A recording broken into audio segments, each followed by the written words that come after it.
Hello everyone, আসসালামু আলাইকুম। নতুন আরও একটি ভিডিওতে আপনাকে স্বাগতম। তো সচরাচর কিছু কিছু বিষয় নিয়ে আপনাদের মাঝে কথা বলার জন্য চলে আসি। অনেকে জানেন বর্তমানে হচ্ছে ইতালিতে। তো সবাই আমার জন্য দোয়া করবেন। তো সবার প্রতি আমার দোয়া থাকবে, ভালোবাসা থাকবে। তো আজকে ভিডিওর টপিকটা হচ্ছে ভারতের একজন সাংবাদিকের কথা সবাই জানেন, সবাই চেনেন, যাকে হকার সাংবাদিক নাম দেওয়া হয়েছে আমাদের বাংলাদেশ থেকে। ওনার নাম মেবি হচ্ছে ময়ূররঞ্জন ঘোষ। তো একটা বিষয় কি জানেন, আপনার প্রতি মানে যতটা চিন্তিত না হয় আপনার ফ্যামিলির লোক, আপনার জন্য চিন্তিত যতটা না আপনার বাবা মা, যতটা চিন্তা করেন আপনার ফ্যামিলি, তার চেয়েও বেশি চিন্তা করে এই ময়ূররঞ্জন ঘোষ। এর তো এই ডক্টর মোহাম্মদ ইউনূস স্যার আসার আগে আমি মূলত বাংলাদেশের মানুষ মূলত এক চিন্তা না। ডক্টর মোহাম্মদ ইউনূস স্যার যখন ক্ষমতায় নিচ্ছে, শেখ হাসিনা সরকার যখন চলে গেছে, তখন থেকে এর আবির্ভাব ঘটে যে কোথায় থেকে যেন হাজির হয়ে গেছে, উদয় হয়ে গেছে আমাদের বাংলাদেশ নিয়ে সমালোচনা করার জন্য। এর কথা মতে হচ্ছে আমরা খুব বিপদে আছি, ডক্টর মোহাম্মদ ইউনূস স্যার আমাদের টর্চার করতেছে, এই সেই অনেক কিছু। হ্যাঁ, বিষয় হইতেছে বাংলাদেশ থেকে তো এই লোকটার কাছে কেউ কোনো প্রকার কেউ বিচার দেয় নাই, যে বিচার চায় না যে আমাদের জন্য বিচার করবেন, আমাদের জন্য কথা বলেন। এর কি খেয়া দেয় কি কাম আছে বুঝি না, যে সারাদিন সারাক্ষণ শুধু আমাদের বাংলাদেশ নিয়ে কথা বলতে, আমাদের বাংলাদেশে এই হয়েছে, আমার বাংলাদেশে ওই হয়েছে, এই করে ফেলছে, সেই করে ফেলছে।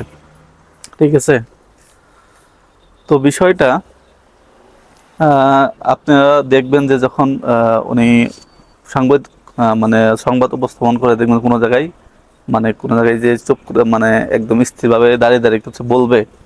এই পর্যন্ত সংবাদ পরিবেশন দেখছি যে স্থিরভাবে বইসা দেন হচ্ছে সংবাদ পরিবেশন করে এবং কথাবার্তা বলে। কিন্তু এই লোকটা হচ্ছে বিপরীত, স্টেজে সবসময় অনেক বড় একটা রুম, স্টুডিও, পুরাটা দৌড়াদৌড়ি করবে, দেন হচ্ছে আপনার খবর পরিবেশন করে। খুবই হাস্যকর। আর হচ্ছে এর নাম দিচ্ছে মেবি আমরা বাংলাদেশের মানুষ হকার সাংবাদিক, সবাই এটা বলে চিনে। তো এই লোকটা যখন সংবাদ পরিবেশন করে, দেখা যায় অনেক সময় টক শোতে দেখবেন যে বাংলাদেশ থেকে কিছু কিছু লোক অনলাইনে যুক্ত থাকে, তারপর হচ্ছে ইন্ডিয়ার কিছু লোক অনলাইনে যুক্ত থাকে। হ্যাঁ, সবাই কিছু কিছু কথা বলার সুযোগ দেয়। কিন্তু আমি এই পর্যন্ত যতগুলো ভিডিও দেখছি, ততগুলোর মধ্যে যে বাংলাদেশের কোনো লোককে যদি অনলাইনে রাখা হয়, অ্যাক্টিভ রাখা হয়, তখন যদি তাকে কথা বলার সুযোগ দেওয়া হয়, যদি বলে যে হ্যাঁ কথা বলার সুযোগ দিলে, তখন কথা বলাটা শুরু করে বাংলাদেশের কোনো লোক, দেখা যায় যে কথা বলার কোনো স্কোপই দেয় না। নিজে কোশ্চেন করছে, ও অ্যান্সার ও নিজে দিতেছে, নিজে চিল্লাচিল্লি করতেছে, খুবই অরাজকতা অবস্থা। এরা চিন্তা ভাবনা করে যে ইন্ডিয়ার লোকজন আমাদের বাংলাদেশে সবকিছু দিয়ে চালায়, খাবার, তারপর হচ্ছে যা কিছু দরকার সবকিছু ইন্ডিয়ারা আমাকে দিয়ে চালায়, আমাদেরকে দিয়ে চালায়। কিন্তু এটা কখনো বলে না, এটা কোনো চিন্তা করে না যে আমরা তো বিষয়গুলো যা কিছু আনি, চাল ডাল যা নিত্য প্রয়োজনীয় জিনিস ইন্ডিয়া থেকে আমরা আনি, কোনো কিছু তো আর ফ্রিতে দেয় না তারা। আমরা যে ন্যায্য মূল্য দেয়, ন্যায্য টাকা দিয়ে কিনে আনি, এই বিষয়টা এই লোকটা মাথায় ধরে না। এর মাথায় যে কি গোবর ভরা আছে আল্লাহ জানে। তবে ইদানিং একটা ভিডিও আমার সামনে আসলো, তো ভিডিওতে দেখলাম হচ্ছে টক শোতে অ্যাড আছে হচ্ছে তারেক ভাইকে অনেকে চিনেন বাংলাদেশের মিডিয়াতে, মাঝে মাঝে দেখি কথা বলতে, কোন দল করে আমি জানি না। তো ওনাকে দেখলাম হচ্ছে টক শোতে, ওনার সাথে অ্যাড আছে।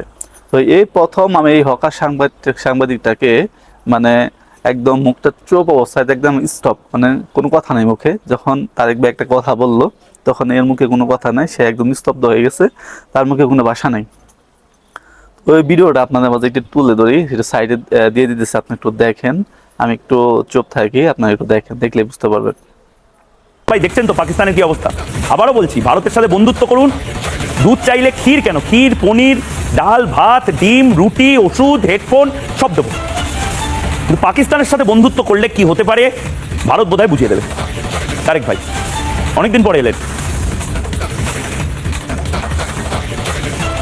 আপনি কি আমাকে কথা বলার সুযোগ দিচ্ছেন এখন? তো ভিডিওর প্রথম অবস্থা দেখছেন, দেখলো যে বলতেছে যে বিভিন্ন ধরনের জিনিসপত্র যা কিছু আছে, চাল ডাল যা কিছু দরকার হয় উনি দিব কিনা, পাঠিয়ে দিব কিনা বলতেছে। হ্যাঁ, এমন ভাবে বলতেছে যেটাতে মনে হইতেছে যে ওনারা ফ্রিতে দেয়। হ্যাঁ, কিন্তু ওনারা যে আমাদের এসব দেয় না, বা আমাদের এসব না নেওয়ার থেকে মানে নাদিয়া থেকে যে ক্ষতি ওনাদের নিজেদের হয়েছে এটা ওনারা মানে করতে চায় না, মানতে চায় না। আমরা বিভিন্ন নিউজে বিভিন্ন ভিডিওতে দেখি যে ইন্ডিয়ার কৃষকেরা দেখা যায় যে রাস্তায় রাস্তায় আন্দোলন করতেছে এটা নিয়ে, যে তাদের পেঁয়াজ রসুন যা কিছু সব নষ্ট হয়ে যাচ্ছে।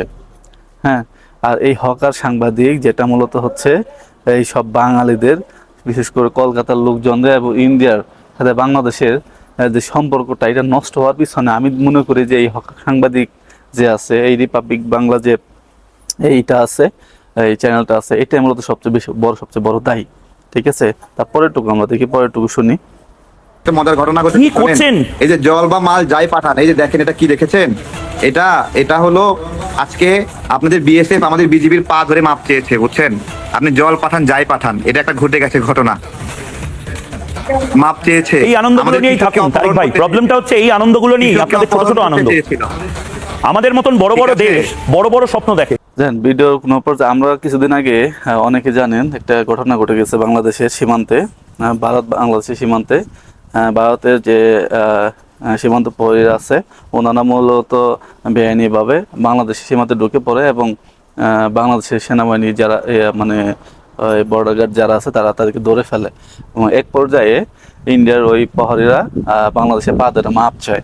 ঠিক আছে, তো এই কথাটা যখন তারেক ভাই এই হকার সাংবাদিককে বলে, তখন কথাটা তুলে, তখন আপনারা দেখলে বুঝবেন যে ওনার মুখটা একদম অফ হয়ে গেছে, মানে কথাবার্তা মানে কোনো কিছু বলার মতো ভাষা নাই এবং কোনো কিছু বলতেছে না। দেখেন তখন এই কথাটা বললো, তখন উনি অন্য কথা সামনে নিয়ে আসতেছে। ঠিক আছে, এই প্রথম দেখলাম যে এই হকার সাংবাদিক কোনো কিছু না বলে একদম স্তব্ধ এবং এই কথা বলা কোনো ভাষা নাই, একদম মুখটা বন্ধ হয়ে গেছে।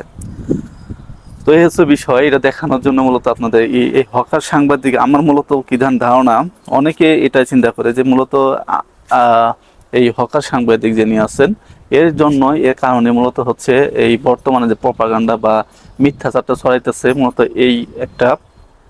এই চ্যানেল যে রিপাবলিক বাংলা, এই চ্যানেলটা আর এই মনোরঞ্জন ঘোষ ইনি মূলত এগুলা করতেছে, এর কারণে মূলত এই অবস্থা। ঠিক আছে, তো আজকের জন্য ভিডিওটা এতটুকুই, এই কথা বলার জন্য আসছিলাম। তো কি হয় জানি না পরিশেষে। তো আমার জন্য দোয়া করবেন সবাই, ভালো থাকবেন, সুস্থ থাকবেন। নতুন আরেকটি ভিডিও দেখা হবে। Tata, bye bye. আর ভিডিও সম্পর্কে কিছু বলা থাকে কমেন্টে বলে যাবেন। ধন্যবাদ।